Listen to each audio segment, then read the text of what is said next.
नमस्कार विद्यार्थी मित्रांनो. आज आपण रचना शारीर सेकंड पेपर जो आहे त्याचा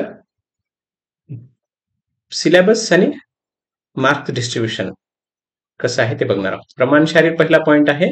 त्याच्यामध्ये अंगुली प्रमाण आणि अंजली प्रमाण 2 मार्क्स साठी विचारलं जातं. दुसरा पॉइंट आहे कोष्ठ एवं आशय शारीर, हे 4 मार्क्स साठी विचारलं जातं. हे याच्यासाठी लक्षात ठेवायचं की त्या पॉइंटला आपण किती महत्व द्यायचं आहे, किती अभ्यास करायचा आहे, हे आपण प्रत्येक पॉइंटच्या वेळेस समजून घेणार आहोतच. तिसरा पॉइंट आहे शिरा शारीर. शिरा शारीर ते आहेत 4 मार्क्स साठी. 4 मार्क्सचे क्वेश्चन त्याच्यावर विचारले जातात. म्हणजे 4 मार्क्स तुम्ही त्या ठिकाणी ते अभ्यास केल्यास, पण ते 4 मार्क्स पुरतच करणं अपेक्षित असेल. त्याच्यानंतर येतं धमनी शारीर. धमनी पुन्हा फक्त 2 मार्क्स साठी आहे. त्याच्यानंतर आहे स्त्रोतस शारीर. स्त्रोतस शारीर 7 मार्क्स साठी, 7 मार्क्सचे क्वेश्चन त्याच्यावर विचारले जातील. देन कला शारीर. कला शारीर कलावर 4 मार्क्सचे क्वेश्चन येतील. तर इंद्रिय शारीर जे आहे त्याच्यावर तर 3 मार्क्सचे क्वेश्चन्स. आयुर्वेदानुसार आयुर्वेदिक पॉइंट जे आहेत हे त्याच्या डिस्ट्रीब्युशन आहे. त्यानंतर पुढे आहे त्वचा शारीर. त्वचा शारीर स्पेशली 3 मार्क्सचे क्वेश्चन जे आहेत ते याच्यावर पण असणार आहेत.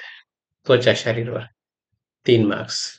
देन मर्म शारीर. आता हे सगळ्यात महत्वाचा पार्ट आहे आयुर्वेदिक पार्ट मधला.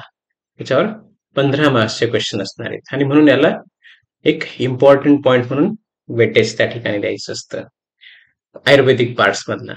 त्याच्यानंतर आहे रेस्पिरेटरी सिस्टीम. हा एक महत्वाचा पार्ट त्या ठिकाणी. आपण respiratory system modern point of व्ह्यूने रेस्पिरेटरी सिस्टीम जे आहे त्याचा अभ्यास जो आहे तो चांगला करणं अपेक्षित आहे, कारण 10 मार्क्सचे क्वेश्चन त्याच्यावर असणार आहेत. त्याच्यानंतर येतं डायजेस्टिव्ह सिस्टीम. डायजेस्टिव्ह सिस्टीमवर सुद्धा 12 मार्क्सचे क्वेश्चन असणार आहेत. 12 मार्क्सचे क्वेश्चन. 10 रेस्पिरेटरीवर झाले, 12 जे आहेत ते डायजेस्टिव्ह सिस्टीमवर. देन कार्डिओव्हास्क्युलर सिस्टीम, याच्यावर 8 मार्क्सचे क्वेश्चन असणार आहे. बघा, विद्यार्थी कार्डिओव्हास्क्युलर सिस्टीमला जास्त महत्व देतात, त्या मानाने डायजेस्टिव्ह सिस्टीम आणि रेस्पिरेटरी सिस्टीम जे आहेत त्या जास्त महत्वाचे आहेत, कारण त्याच्यावर जास्त क्वेश्चन आहेत. त्यासोबतच युरिनरी सिस्टीम जे आहे त्याच्यावर सुद्धा 10 मार्क्सचे क्वेश्चन आहेत. रेस्पिरेटरी सिस्टीम जे आहे ते वरती 15 मार्क्सचे क्वेश्चन, 10 मार्क्सचे क्वेश्चन. मर्मावर 15, मर्म जे आहे ते 15 मार्क्सचे क्वेश्चन आहे. डायजेस्टिव्ह 12 मार्क्स, युरिनरी 10 मार्क्स आणि कार्डिओव्हास्क्युलर 8 मार्क्स. तर हे जे आहेत इथं तुमचे बघा 30, 40, 50, 55 मार्क्स जे आहेत हे 5-6 पॉइंट्स मध्येच कव्हर होतात. त्याच्यानंतर इथं पुढे बघा युरिनरी सिस्टीम नंतर पुढचं जे आहे रेस्पिरेटरी सिस्टीम. हा वरती बघा, वरती जे आहे रेस्पिरेटरी सिस्टीम मध्ये काही त्या ठिकाणी घेतलेले आहे रेस्पिरेटरी सिस्टीम मध्ये.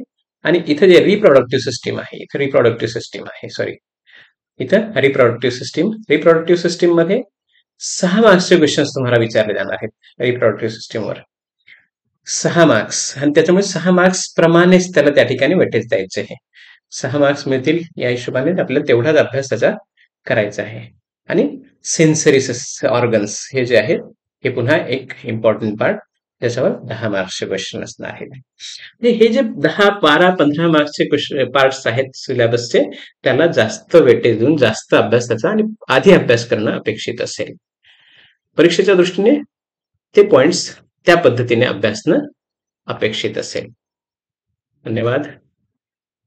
पुन्हा भेटू पुढच्या व्हिडिओमध्ये लवकरच.